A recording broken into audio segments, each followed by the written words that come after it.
I get pretty upset when I have to talk about these things. I've been doing it for far too long. My name is Kim Dominguez. I'm a graduate of Mexican American Studies. I graduated Troy High School in 2003. Fortunate or not, I've had the pleasure of talking with most of you, and hopefully you recognize me and you recognize a lot of the other young leaders who are here, and you hear our voices and notice that we continue to come, we continue to be a presence. My grandfather is still alive, he's 74. He's in physical pain every day because he's brown. I say this because he was a child farm worker. He picked cotton.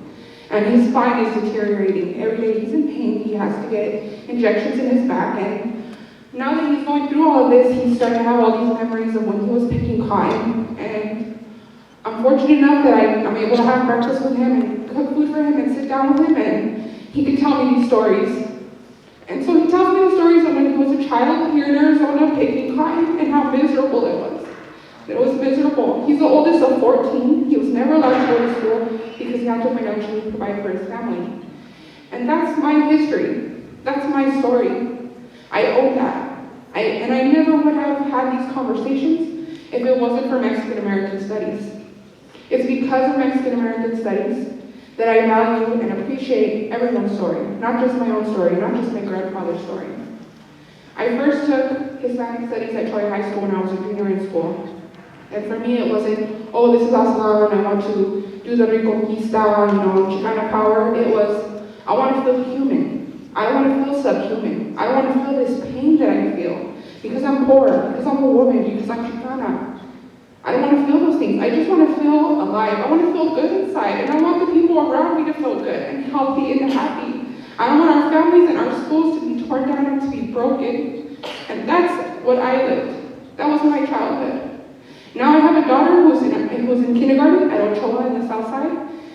We live in Barrio Hollywood. I grew up here. My daughter was born here. I was born here. She takes Spanish and Puerto in Ochoa. Those things are important to me. It's important to me because her history is important for her to know where we came from and where we're going. And if it wasn't for Mexican American Studies, her name wouldn't be Justice. I wouldn't have made intention for her to apply to a magnet school to be able to have these services and to have this program. And I don't just expect for her to identify as Chicana and to have the responsibility of her own people, but to have the responsibility of taking care of the earth, taking care of our community, and taking care of all of us.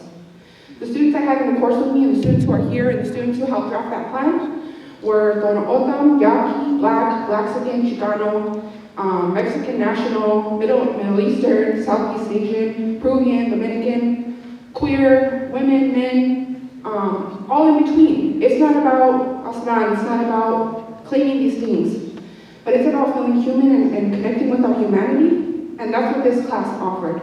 And so I hope that people start using the language that it is, that it is what it is.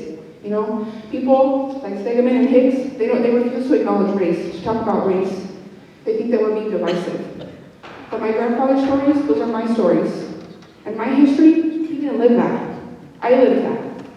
And I don't want my daughter to have to live that. It's time that we start utilizing the capacity that we have to provide services for students that are so needed for them to be able to go to school and to live in this society. I was the first in my family to graduate high school in 2003. The things that my grandfather felt, I feel every day. And it's time to start healing that. Thank you.